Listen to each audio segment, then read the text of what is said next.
जाने के लिए कोई किसी को रोकता नहीं है, लेकिन जिस प्रकार के प्रदर्शन और जिस प्रकार के आह्वान वो लोग करते हैं, वो कहीं भी डेमोक्रेसी में उचित नहीं है। आखिर पिछली बार हमने देखा है, तो जाने के लिए बसें बहुत हैं, जाने के लिए ट्रेन्स बहुत हैं, जाने के लिए अपने साधन बहुत हैं, लेकिन हम ट्रैक्टर लेकर के जाएँगे और ट्रैक्टर को भी हम आगे कोई ना कोई उनके साथ हथियार बाँध के लेकर के जाएँगे, हमको रोकेगा तो हम रुकेंगे नहीं। लॉ एंड ऑर्डर की स्थिति को मेंटेन करने के लिए व्यवस्थाएँ करनी पड़ती हैं और इसलिए जैसा हमारा पिछला अनुभव है, आपको पता ही है। इस प्रकार का काम, किसी प्रकार का प्रदर्शन डेमोक्रेसी में जो तय मानक है, उसके हिसाब से करना चाहिए, जो तय मानक नहीं है, उसके हिसाब से नहीं करना चाहिए। सर, आप कल रतनलाल से मिले थे लाल कृष्ण आडवाणी जी से, तो कैसे?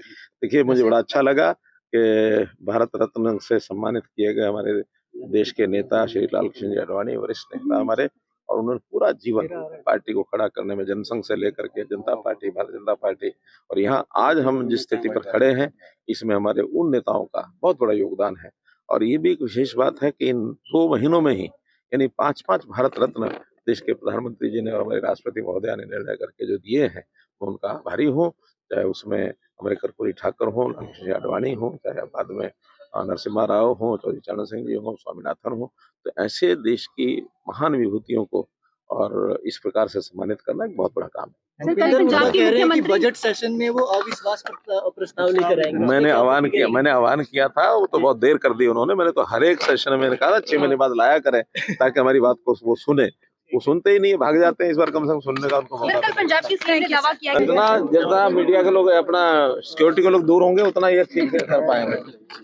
ठीक है, ये लो सभी का सर आज के गांव से लोग कार्यक्रम के तहत बूथ कमेटी के लोगों से मुलाकात की है। मित्रों, जैसा भारतीय जनता पार्टी के विभिन्न प्रकार के कार्यक्रम होते हैं, ऐसे ही केंद्रीय स्तर से एक कार्यक्रम तय किया गया है कि बूथ बूथ जाने के लिए, चाहे शहरी बूथ में जाए, चाहे ग्रामीण क्षेत्र में जाए, तो अभी एक अभियान जो शुरू किया गया है, इसमें हमारे ऊपर से लेकर नीचे तक सभी कार्यकर्ता, चाहे वो बूथ स्तर का कार्यकर्ता हो, फिर शक्ति केंद्र, मंडल, जिला अथवा प्रदेश अथवा राष्ट्रीय स्तर के भी हमारे जो नेता हैं, वो भी किसी न किसी एक बूथ में और जाने का अभियान शुरू किया है, ताकि हमारे जो प्रदेश के लगभग 19,500 बूथ है, हर एक बूथ में कोई ना कोई कार्यकर्ता जाकर के और वहाँ जो लाभार्थियों से संपर्क करेंगे, डोर टू डोर जो हमारे लोग हैं उनसे संपर्क करेंगे, और जो भी आगे चुनाव की तैयारी के नाते से सब बातें हम कर रहे हैं।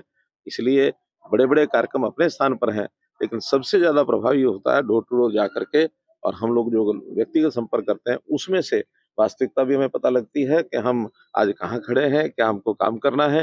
मुझे प्रसन्नता है इस बात की कि आज भारतीय जनता पार्टी का जो ग्राफ पहले था, उससे भी ज्यादा बढ़ करके दिखाई दे रहा है। उसी कार्यक्रम के अंतर्गत आज मैं एक बूथ, ये जो पंचकुला का बूथ नंबर 114 है, इसमें मुझे अपनी ड्यूटी देने के लिए आना था, मैं आया हूँ। अभी एक बैठक हुई है, अभी और भी 1 घंटे का कार्यक्रम और है शेष, उसको करके तभी हम वापस लौटूंगा। सर, तो क्या आपकी फीडबैक बैठक ले हुई रहे हैं बूथ सर? कमेटी के जिस लोगों तरीके से, से हमने देखा कि आप फीडबैक भी ले रहे थे, और केंद्र की प्रदेश की कौन सी योजना आपको लगा कि ज्यादा अच्छी है, जो फीडबैक आपके पास है? देखिए, अभी जैसे मैं इसी बूथ में मैं बात करता हूँ, तो जैसे आयुष्मान भारत, ये एक योजना शहरों में तो इसका बहुत बड़ा प्रभाव है। ग्रामीण क्षेत्र में जब हम जाते हैं तो वहाँ ओल्ड एज पेंशन, इसका प्रभाव है। नौकरियां, जो पारदर्शिता की नौकरी हमारी है, उसका बहुत बड़ा प्रभाव है। और जो काम में ट्रांसपेरेंसी है, तत्परता है। जैसे अभी मुझे यहाँ बताया गया कि एक 5-10 साल का, 8 साल का अनुभव किसी व्यक्ति का एक गांव का था, तो उन्होंने बिजली के कोई शिकायत थी बिजली विभाग की, और वहां जाकर के उनको पैसे खर्चने पड़े, तब जाकर के भी उनका काम बहुत 6 महीने लग गए होते हुए, और अब आकर के उन्होंने किसी बिजली विभाग के दफ्तर में अपना काम किया, तो स्वयं जेई है जो इनके घर पर आया, उसने आकर के सारा उनका चेक किया और हाथों हाथ उनका सर्टिफिकेट बना के दे गया, उनका काम हो गया। तो जो काम पहले महीनों महीने नहीं होता था, वो अब दिनों में ही काम हो जाता है।